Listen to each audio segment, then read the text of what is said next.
MLB is hiring. Is this an opportunity to dress up your Roblox avatar? Napster's back. Recruiting-ish.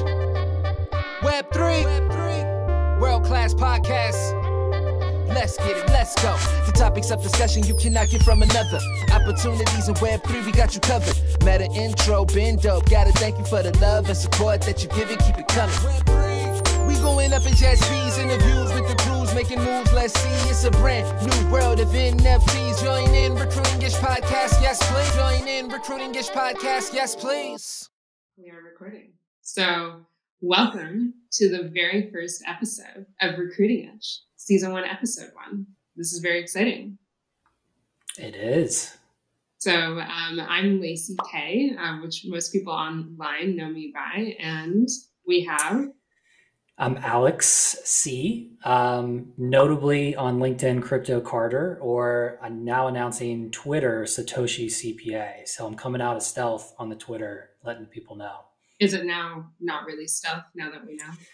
It's not, but I guess, I don't know. I've had it for so long and I just like engage anonymously, but I guess now with this, I need to let that out of the bag. So Go ahead and give me a follow. Well, we're excited to dive in. So let's get started.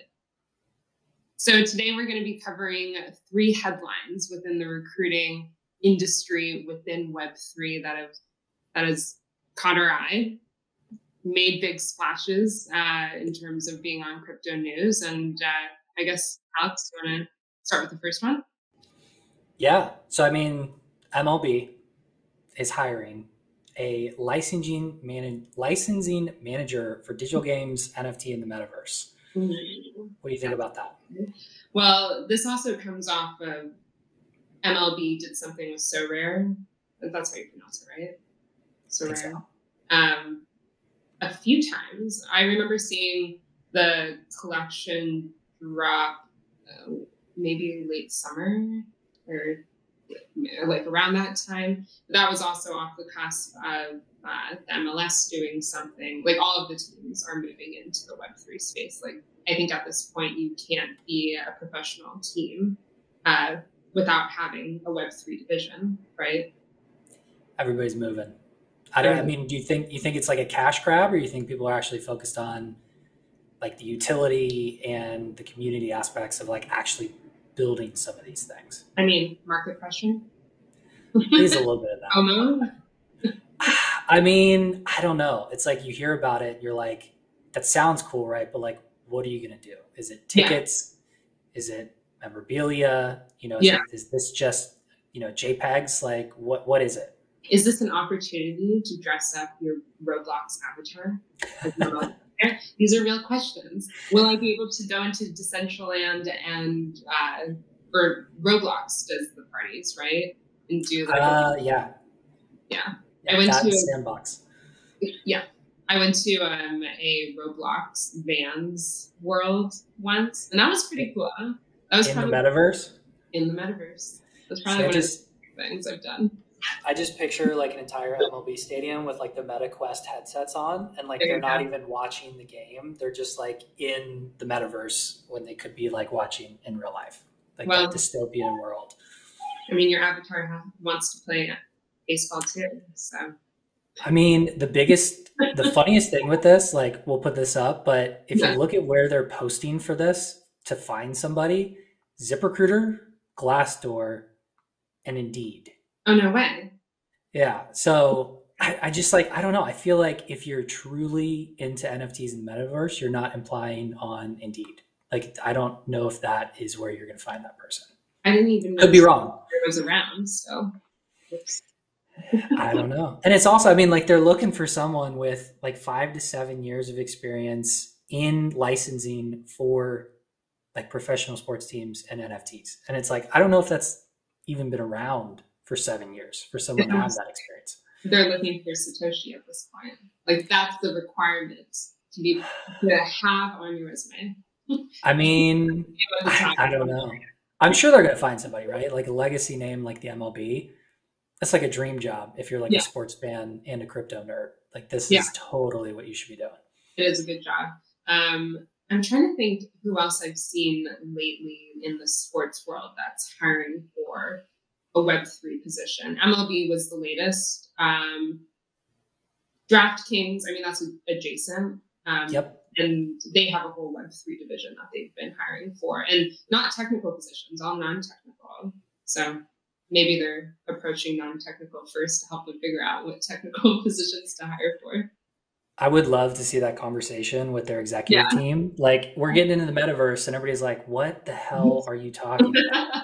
Like, we still do sports cards sometimes, like what, the metaverse.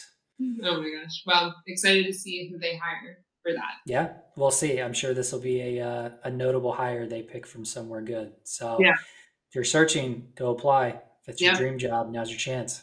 So speaking of notable hires, the next headline that we saw, Napster's back.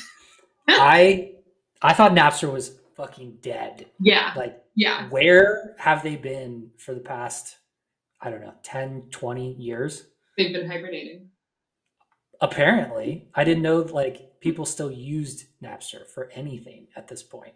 Well, Napster's coming back as an NFT marketplace, right? I'm not quite sure. Sounds like it. I mean, I think they're focusing on kind of the entertainment and music aspect of NFTs and entertainment. So, I mean, they hired a pretty good guy, right? Like the guy from Roblox, he's coming in as the CEO. The gaming division in this seemed pretty close. So yeah, I don't know. What do you think? You think Napster is going to make a comeback MySpace 2.0 or? Gosh, I feel like I see Gen Z rolling their eyes right now. They're like, wait, what's Napster? Nobody knows. I remember my mom talking about Napster. Napster was just right before me. I was on LimeWire, which also just made a comeback. Everybody's making a comeback. Again, I guess, I don't know. They found the right VC to give them, a bunch of millions of dollars to try this out. And I don't know, maybe they have a good shot, right? There might be a community of people that used it that might still have some loyalty. But, yeah. Or Sean Parker's funding it himself. Could be either. Oh, that's right. Oh my God. I think back to, oh my God, what's that guy's name? Justin Timberlake in the Social Network. So good. Such a great Classic.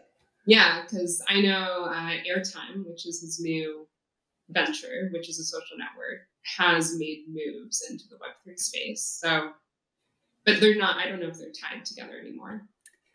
I don't know. I mean, I'm sure they had a huge falling out. I mean, I don't know. I remember he went broke or something, or he lost all his shares and then made it back or something like that. It was like a storied story for him. Yeah, we'll have to dig into the physical newspapers back in 2008. Does that even exist online anymore? Who knows?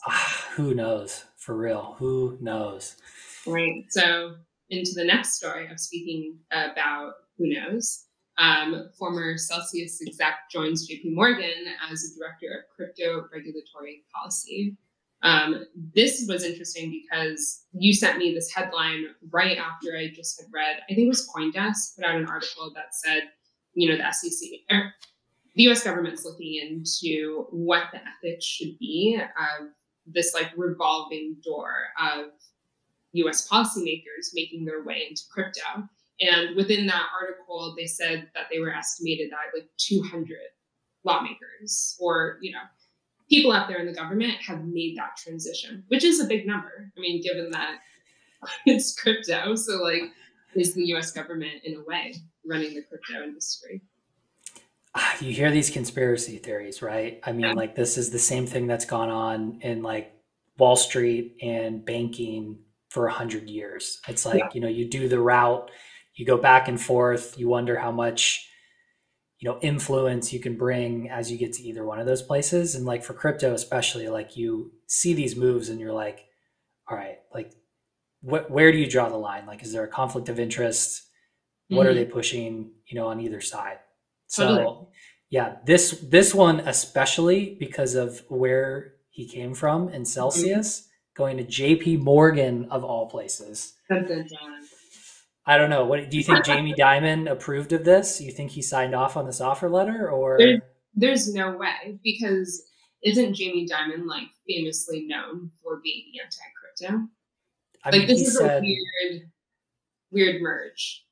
I mean, he's on record, like in a Senate hearing, saying that it's a Ponzi scheme and that it's, you know, going to wreck people's lives or whatever. I mean, like he is demonized crypto and also said, you know, JP Morgan would never, you know, touch it or whatever, but they are like, they're hiring people, they're building out products. So it really makes you think, right? It's like, does he not have any influence, or is he just maybe, you know, trying to slow people down while they're building it in stealth?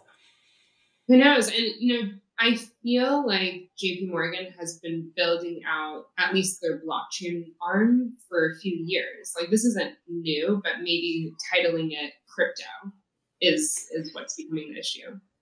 I think so. I mean, I know they've got a platform, I think it's called Onyx, which is like a digital trading platform, probably institutional focused, but I don't know, to hire the guy from Celsius, it's like, I don't know how, you know, it's like, listen, I know it was not one person that was responsible for the entire Celsius debacle, but if you're an executive, right, it really makes you question your decision making, and to come into a legacy organization like JP Morgan. It feels like someone skipped the reference check on this one. Or maybe just had no idea what Celsius was. Like maybe JP Morgan execs were like, oh, I've heard about that, maybe in passing. But I don't know.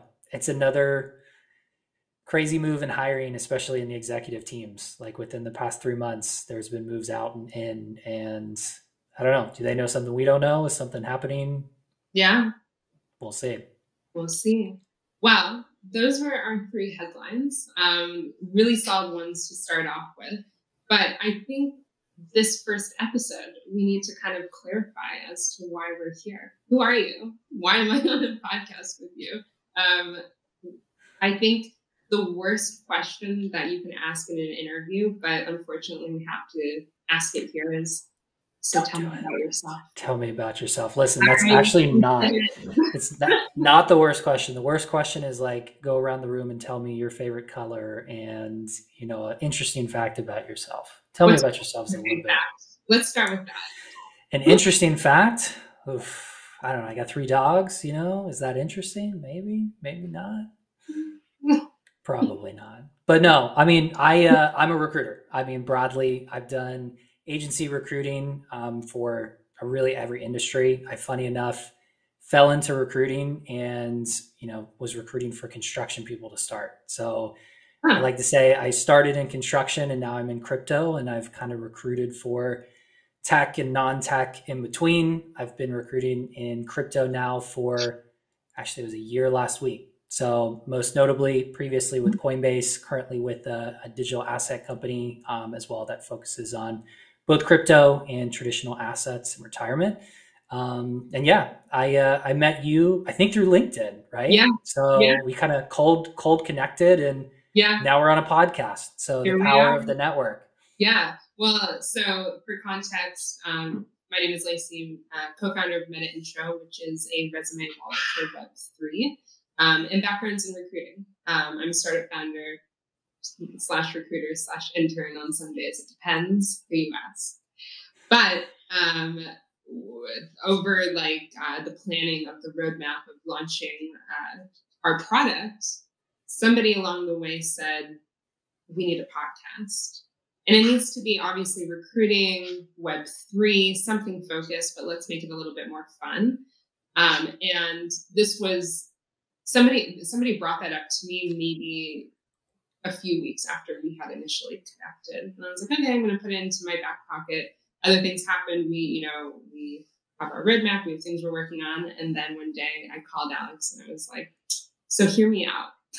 And you could totally say no. You may hurt my feelings, but would you do a podcast with me? What she's not saying is she already had everything booked and planned and built. Did. Yeah. So I can only take credit for just saying yes. It was a lot of back end that you put into it to get this launched. So I jumped at it. I mean, again, I think as recruiters, there's like this weird stigma around recruiting and hiring where it's, confidential. Not some people don't know how to do it. I mean, people don't know how to leverage their networks or kind of sell themselves in interviews. So, who knows? Like, we'll talk to some recruiters. We'll talk about recruiting, hiring, what to do, what to not to do, and hopefully it'll, help some people get into the space that may have been facing, some roadblocks recently. Yeah.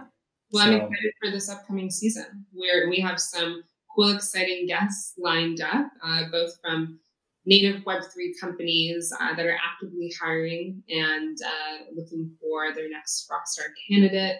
And then we also have Web2 companies that are making the the company transition into Web3 and are hiring for their first Web3 division. So it'll be interesting over the course of the season to ask the questions that job seekers forget to ask in their interviews. Ask the weird questions, the funky questions that recruiters never get asked. And I think that's important, especially when you're getting to know a company.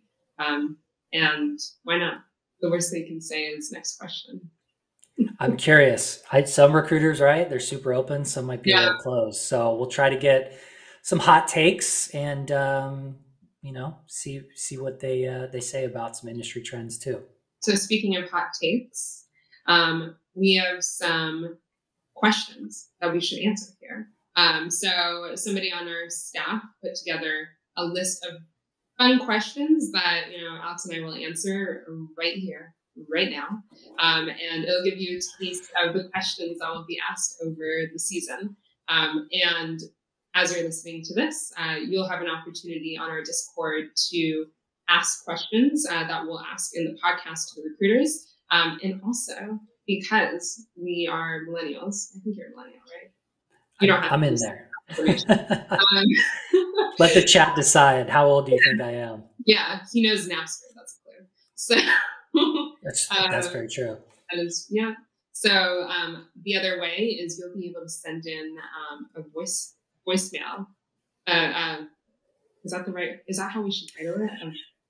VMs and DMs, voicemails and direct messages. Shoot them to us. Ask us questions. If it's a voicemail, hopefully you consent to letting us play it live so the recruiter can hear it, get some context.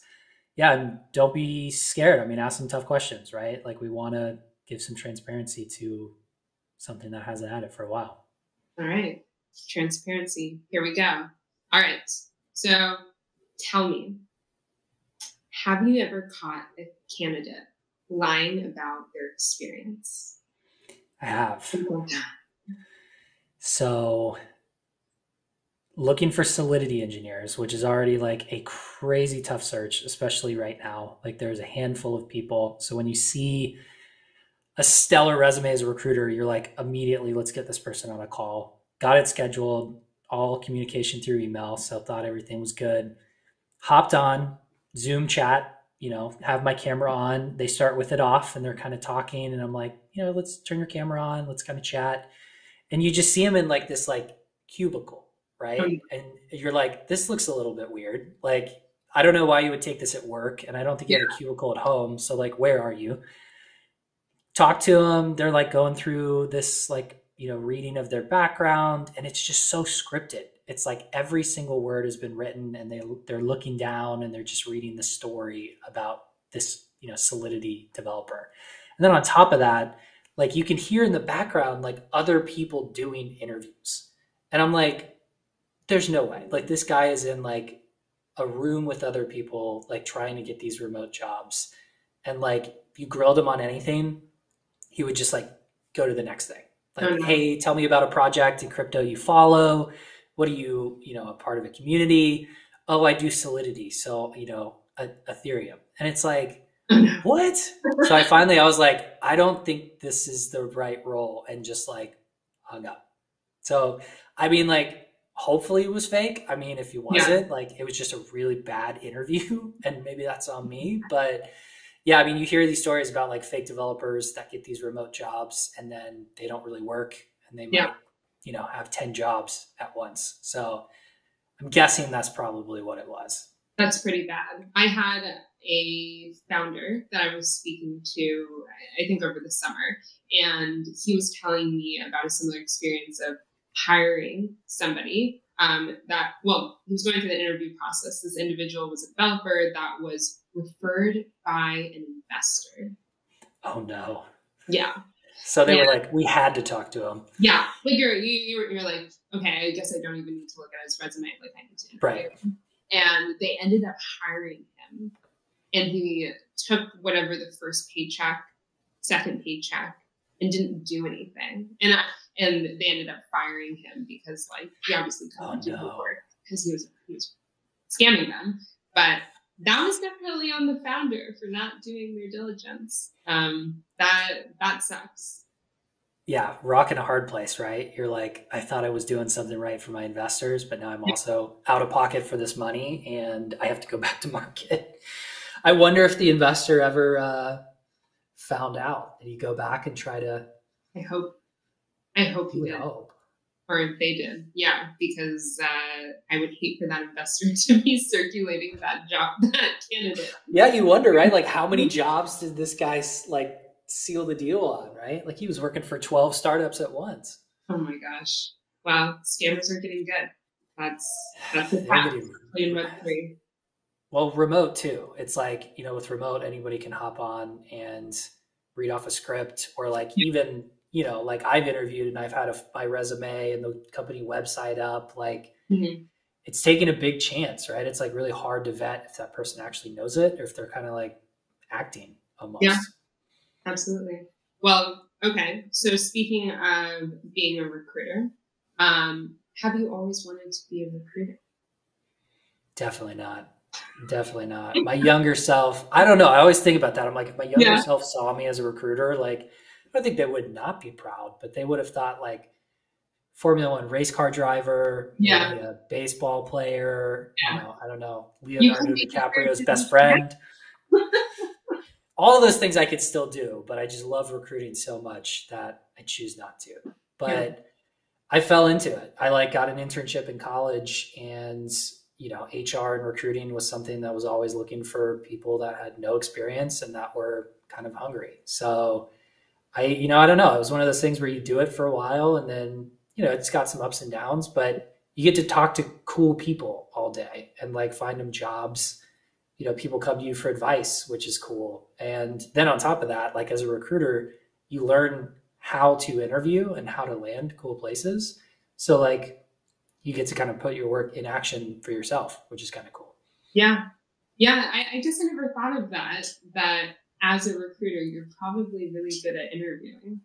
It's the Spider-Man meme where it's like all the Spider-Men pointing at each other. Like when a recruiter interviews a recruiter, we're like, don't ask me what I want. Tell me what the salary is. Like, come on, don't make me go through my resume. You've looked at it twice, like, and you're not listening. Like, we know all the bullshit that we try to cut past. So it is pretty funny when you have to do recruiter for recruiter hiring.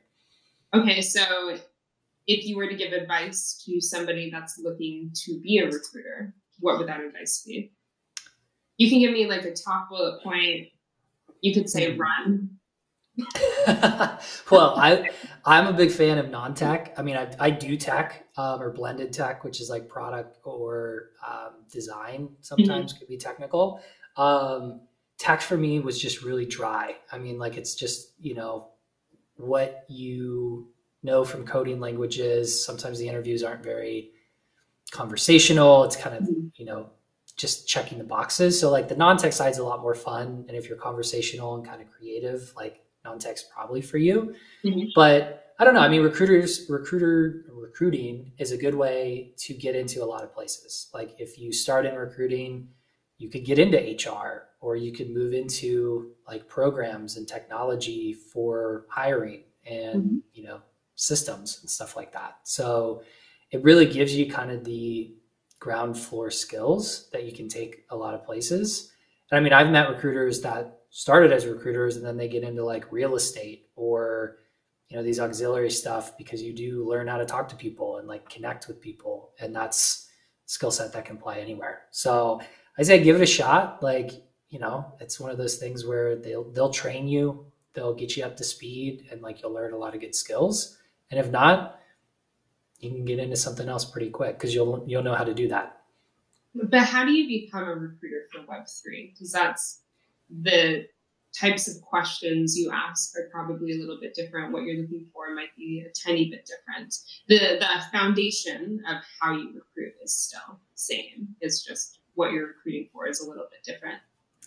Yeah, it's kind of funny because like a Web3 recruiter is just a Web2 recruiter that now likes crypto, right? Like it's still, the space hasn't been around for that long for really people to get like super ingrained skill sets. But I think if you are a Web2 recruiter looking to get into crypto, like you got to find probably a larger organization. A startup's probably not for you because they're going to know more and it's going to be too fast. And it might be tough to get some of that exposure because the expectation is going to be so high in a small team startup. So you might set yourself up for not the best experience if you're not like crypto proficient in terms of like knowledge and language and talking through it. So, maybe again, like an MLB, shoot, if you are a fan of crypto, but you have sports experience, like do that role for a couple of years and then go to a startup or start your own and like do that way. I think the other thing too is like the companies that I've worked at, there's crypto recruiters that don't know crypto and it gives it a little bit of a bad name. But, if you're recruiting for it, like believe in it. If you're a crypto recruiter, use the products, try some stuff out, doesn't have to be millions of dollars, but, spend some time in the community and really learn what it's about because that'll help you connect with people and really vet them versus just checking resumes and hoping the titles and experience match. Yeah. So a couple different ways, but I think, now's a good time. There's a lot of companies looking for good talent and, crypto's blowing up. So you heard it here first. Crypto's blowing up. It's blowing up. Well, it's always blowing up. It's either blowing up or it's blowing up and it's down. So yeah, mental health. Yeah. Very important. Well, I think I'm very excited. I am very excited for this season. I'm excited to chat with some recruiters, get to know recruiters outside of just the basic questions like, tell us what you're looking for. Who are you hiring? I'm really excited to shed a different light onto crypto or recruiters in crypto. I do have a hot take question for you. Oh, no. I'm gonna throw you a curveball on. Oh, no. So in preparation for this podcast, I was looking at some other podcasts that you've done, and I did come across one where there might have been a quote. I don't know it exactly, but it will be popped up on the screen or we'll play it live, where you did mention that recruiters in Web3 may not be a mix or it may not be the future. I did say that. You've got the floor. Let's see what you really mean. Oh, you caught me. Oh my God. Okay. So if you run a recruitment agency in Web3 and you're listening to this podcast, do not leave hate comments. Please. We're just getting started. I don't know. Any comment is a good comment. Make sure to subscribe to see what happens next. Yeah, I guess. So here's why I said that. And I think in the podcast, I meant more, I don't think that there's a place for recruitment agencies in Web3 in terms of the traditional business model where you take a salary cut or the company pays you. I talk to recruitment agencies all the time in the Web3 space that are trying to like leverage our Discord to find more candidates, to then take a cut of their salary, to then find a job. I just think that the traditional way of taking part of a salary within Web3 just doesn't fit. Like we have all of this other technology that we can use to monetize within the recruitment model. I don't know what that solution is. Not a solution that I'm like here trying to figure out because I'm not running an agency. But I do know there has to be another way to like empower the community or empower your job seeker without saying, but I'm going to take 20% of your salary. So who's ever working on that different model, feel free. Drop your comments, drop your links below. I'm super interested to see like what that model looks like. I did see last bit I'll say on this is I did speak to a job seeker over the summer who, instead of going through a recruitment agency, they tokenized their career. Really? Then, I remember seeing it on his portfolio page. He was selling NFT memberships to send him to ETH Denver. What? Clever. Very clever. That's so clever.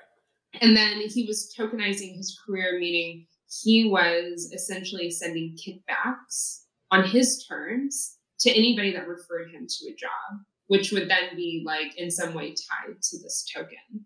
And that's cool. That's super cool. Stuff like that. I just feel like we have this opportunity to change the way things are done, where everybody is rewarded. And that's probably why I went on some sort of tangent on another podcast, recruitment agencies aren't welcome to, or, won't be here to stay. That's to be fair, I wasn't talking down. It was just, again, it's kind of a old school technology in a new school world. And I agree, right? It's I worked on the agency side, and when you see how much money is generated from, I most charge the company, but even still, it's that's a ton of money, and you don't really get that great of service on either side. There's great agencies, but there's a lot more bad agencies than good, I think. And again, the Discord that you run is a perfect example, right? Even right now, they're referring people in their network, they're connecting people, people in Web3 are connected, right? There's no right now, way to incentivize them monetarily, and people are doing it already, which is super cool. That never happened in Web 2. It's, it was impossible to get a job at Facebook back in the day. You couldn't do it. And now, the Web 3 company, it's send them a message on Discord or find their Twitter, and people are responding, which is nuts. Yeah. Well, we're in a different world. It's an exciting way to find jobs and get hired. It is. So, well, I think today was a good episode. I think today was a good first dry run on, setting the tone for this upcoming season. We'll be releasing podcasts every Monday. So stay tuned for the next episode. But this was great. Any last words for our first episode that's going down in the books? Oh, I think you always got to close out with, these opinions are of my own, not of any current or past employer. Make sure that, and also, never financial advice. Do your own research, right? Hopefully we're gonna make it, right? Yeah. Yeah. All the buzzword crypto terms. Good morning, I guess. Good night, wherever you are. Well, thank you for tuning in, and see you next week.